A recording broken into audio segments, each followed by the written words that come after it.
What's going on, my fellow A-Plusers? Welcome back once again to a brand new episode of A-Plus Morphinominal. It is I, your Morphinominal host, Adam Perez, back once again, ladies and gentlemen, with a brand new episode. Your home for your Power Rangers, Super Sentai, Kamen Rider review and news right here on our YouTube page. It is so good to see each and every one of you this week, starting off our week right. I'm trying to change things up, trying to kind of get back into the change, I should say, of our new schedule here. I know we're so used to our Kiramager reviews dropping on Mondays, but since we did add Kamen Rider to our list of reviews for the brand new series in Saber, I decided why not just put all of our tokusatsu stuff all on one day. So that's why we're bringing you Kamen Rider Saber and Kiramager now on Tuesdays, so we can kind of formulate a Toku Tuesdays, if you will, here at A-Plus Morphinominal, ladies and gentlemen. So let's get used to it, man. Let's get used to it, because Tuesdays is definitely going to be a day I'm certainly looking forward to. You know, I can't lie, I do kind of miss doing Kiramagers on Monday just because of the case of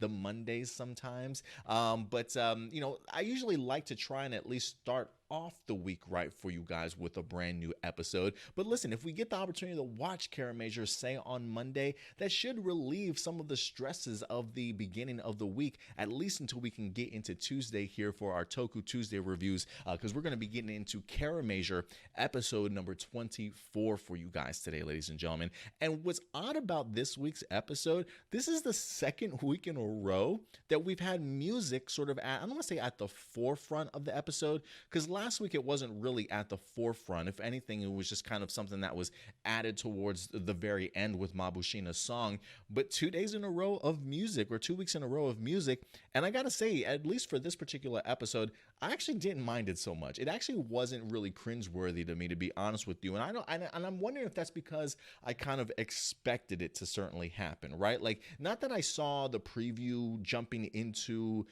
you know, looking into the upcoming week or anything like that. But just with the way that the storyline was going, already seeing the instruments sort of introduced very early on in this episode, I kind of felt that, yeah, maybe that's the route that they're going. We might get ourselves some type of performance in here. So I was mentally sort of preparing myself for something along those lines. I wasn't really blindsided by a musical montage by like Mabushina did to me in the previous week. So going into here, I actually did not mind it. If anything, I think the musical performances just continue to show me just why I'm so impressed with this cast and this Kiramager team in general, because I'm just impressed that they're that talented, that a lot of these people can either sing, perform, or just play a musical instrument. It really just kind of blows my mind, honestly. So listen, guys, overall though, I really enjoyed this week's episode. I had a fun time with it. I certainly hope that you guys did as well. There wasn't anything super pivotal or you know, ground shaking,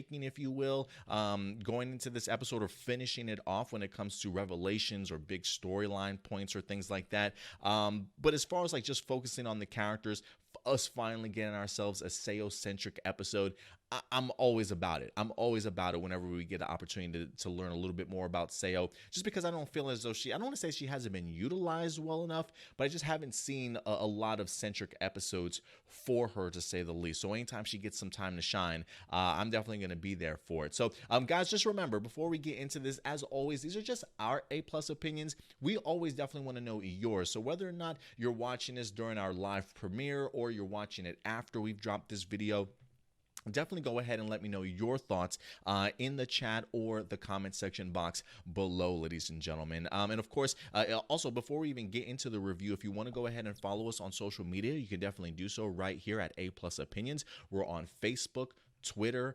Instagram, and Twitch for you gamers as well. And of course, if you haven't subscribed to the channel, and if you are looking for another home for your Power Rangers, Super Sentai, or Kamen Rider fandom, this is the place, guys. So hit that subscribe button, and especially that bell notification, so when we do drop brand new videos, you'll definitely go ahead and be notified. But other than that, ladies and gentlemen, let's go ahead and get into this. So this week's episode starts off with Juro getting to the command center.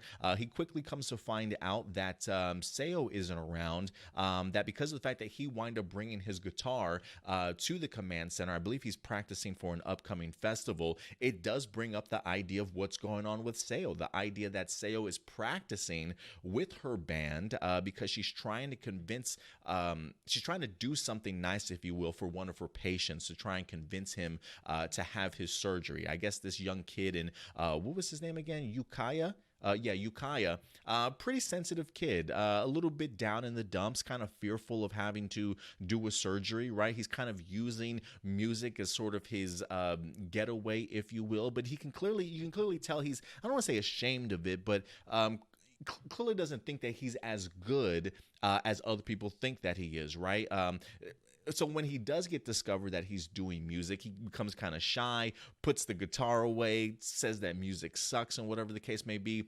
So Sayo wants to kind of go out of her way and try and showcase that, no, you are talented, right? The music that you are making is enjoyable. Let me take your song, I'll rework it with my band, even add some lyrics to it, and you can get the opportunity to see how good your music is, right? Hopefully give you that courage and that inspiration to not only want to go through with your surgery, but also have that drive that once you get out of surgery, you're really going to focus on your music and things like that and continue along down that career. So I believe this is what Cena winds up telling to Juru here. And I believe Sayo says, I believe Cena says that Sayo calls their group the Doctors, but it's spelled like DOCTRES, like just a really cool, fun little play on the fact that they're all doctors, if you will, that this band is made up of all doctors. But unfortunately, even after a great practice, she does come to find out that her band gets into an accident.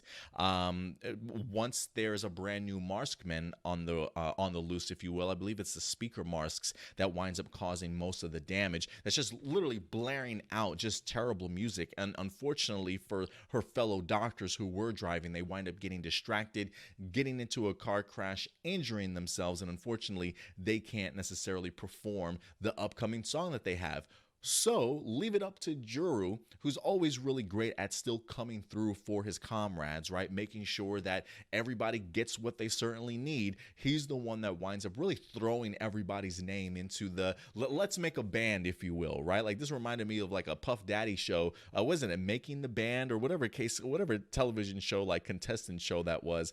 So I love the fact that Juru and Sayo really wind up making their own Kiramager band, if you will. Let's see here. We've got Cena, who plays just a little bit of the piano.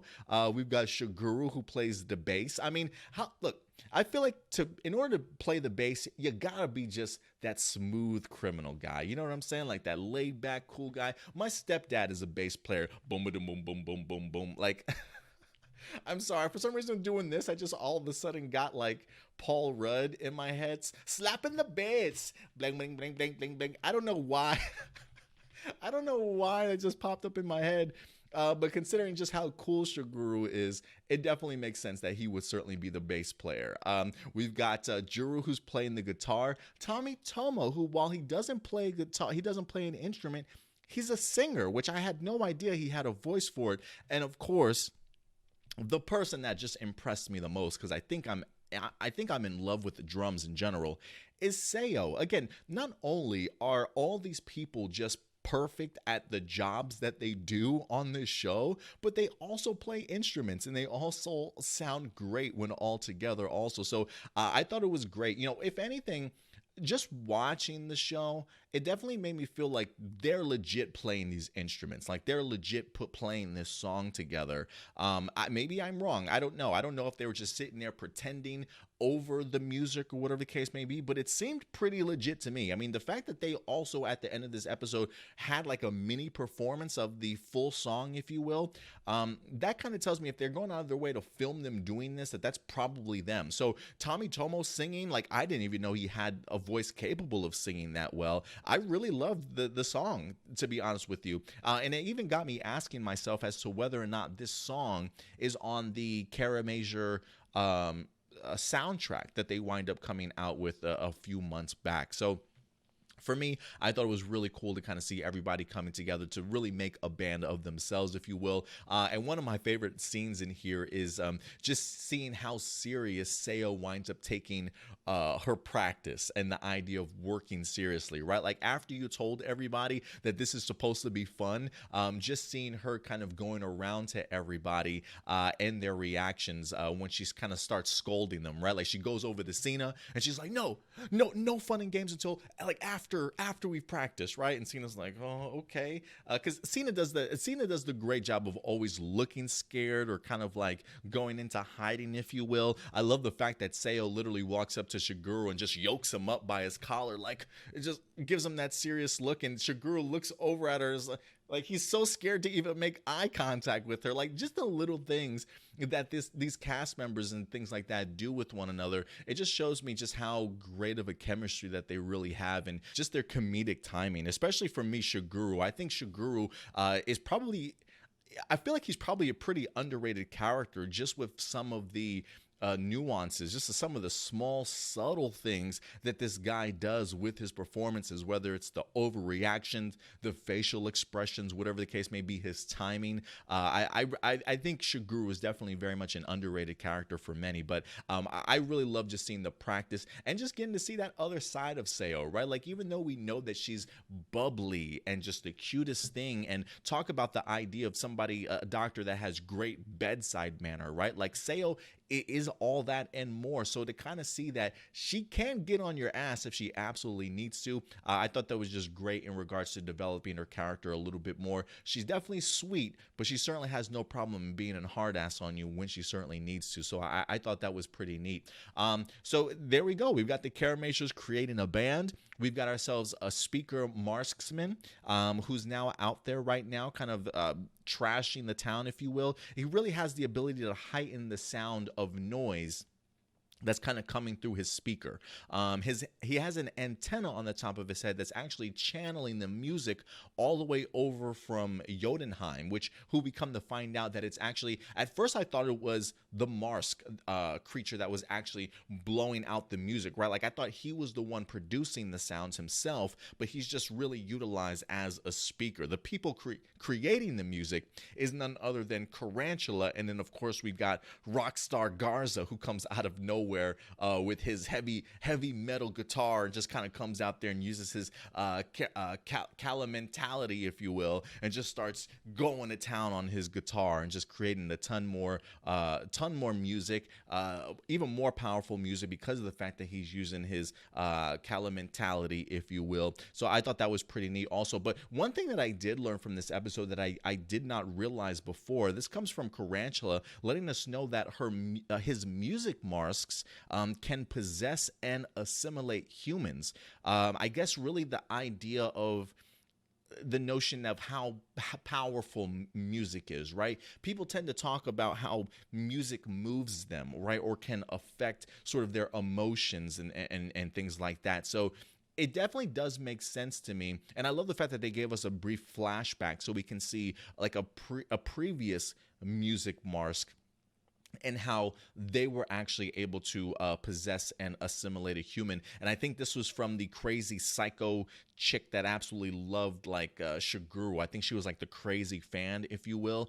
You guys remember the creeper Mars that was like chilling on her back and things like that the whole time. Just really creepy stuff.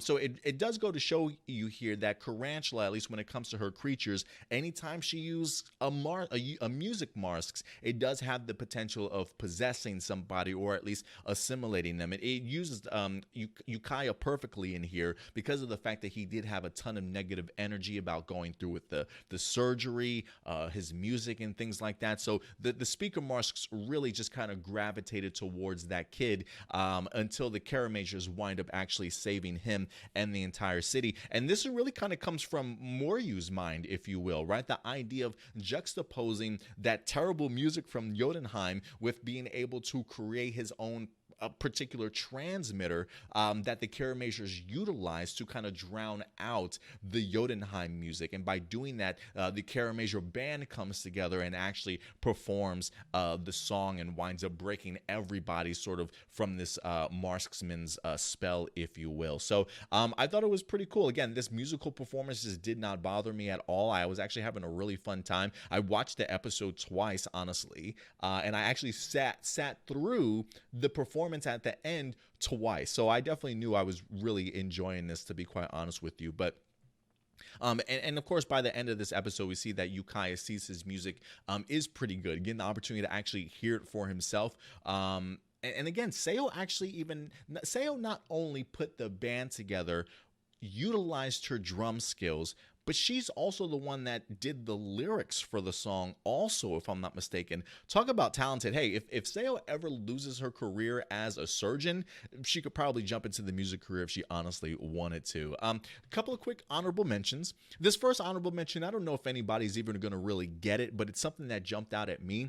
When we see our Kiramagers being introduced to the speaker masks for the first time, and they run out there and everybody's holding their ears and they're transformed, there's a scene where they try and run away or like run behind some bushes or some trees or something like that. Just before they say that, just before they run back there, somebody on the team says, "Game over, man, game over." And I don't know if anybody knows where that quote is from, but that quote is actually from Bill Paxton, who was in the movie Aliens, if I'm not mistaken.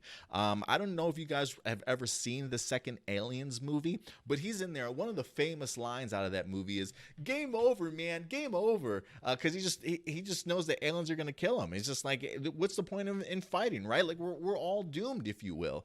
So whoever said that line, because it came up in my subtitles, if I had to assume anybody, I would probably assume maybe Tommy Tomo.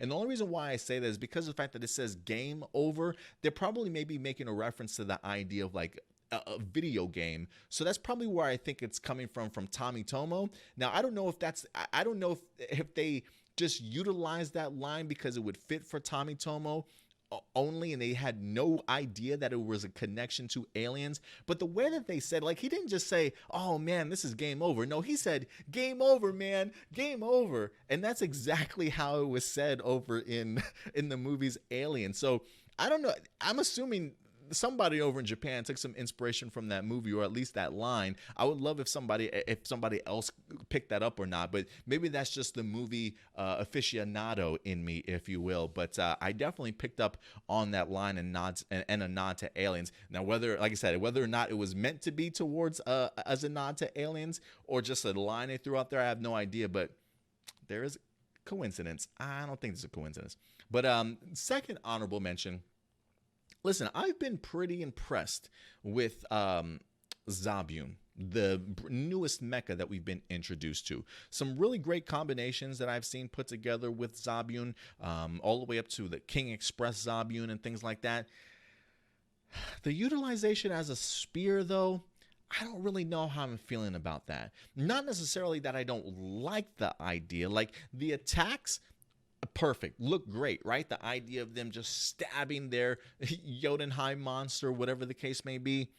But like visually, it just looks really, I don't know, it just looks really out of place. I don't know if that was just the special effects that just look off, like the idea of them spinning the Zabyun above its head and then, planting it back down. Like, it just looks a little bit goofy to me. It's like, if I had to compare it to anything, it's usually like, I can compare this to when like the Chevello cores just start adding themselves to as extra additions to the Karamazin or to the Gigant Driller, and it just looks all out of place. Like, you've got parts that are looking like this, other parts that are looking like this, and it's all over the place sometimes, right? So just not really coordinated, and like, I just feel like they're just adding things to stuff just to add them. Like, even if it doesn't look good, like for me, I just been like, guys, I don't want to present that on TV.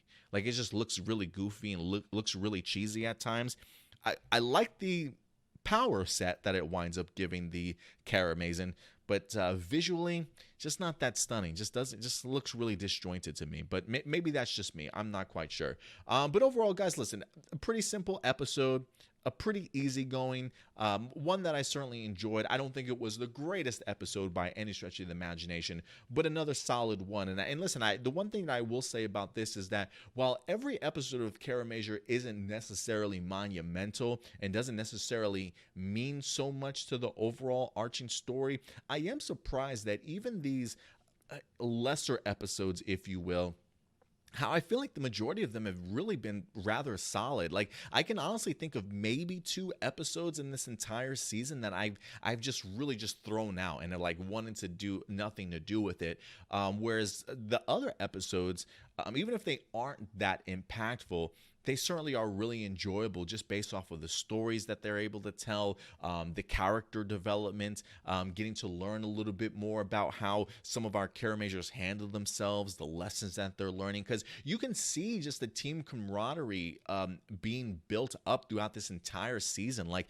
everybody continues to learn lessons and continues to learn how to work together and push for each other and things like that. And that type of stuff, I think, really goes a long way so that when we do get to the impactful episodes, you can see exactly how a lot of our characters wind up getting there and how they're responding to a lot of the stuff that's being presented to them. So again, while it's not super important episodes, they still managed to be rather relevant and just tell a solid story for the week. And for that, trust me, I'm super grateful for that, because it definitely keeps me coming back for more and understanding that I'm going to get a quality episode regardless. Like, the chances of me getting a really crappy one are almost, I don't want to say almost non-existent. There's always that chance, right? But you feel really confident going into a Kiramager episode week in and week out.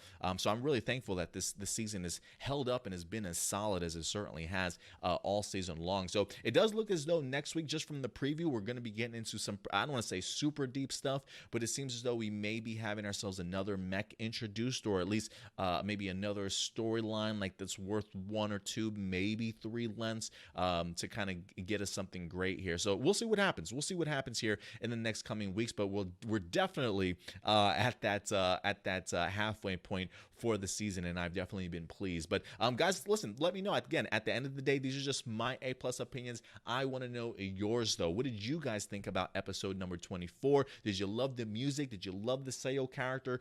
Give me your thoughts in the comment section box below, ladies and gentlemen. And of course, we'll definitely have our Kamen Rider Saber review up for you guys today as well, so definitely look out for that. And of course, we'll certainly be back later this weekend, guys. Remember, we do have a live episode of A+ Morphinominal every Saturday at noon Central Time, so definitely go ahead and join us there. And last but not least, guys, listen, if you want to go ahead and submit a live viewer question, I don't know why I didn't get this set up for you guys, but beforehand, I will remember going forward. But if you do have a live viewer question that you would like to have answered live on air beginning this upcoming Saturday, feel free to go ahead and submit your questions.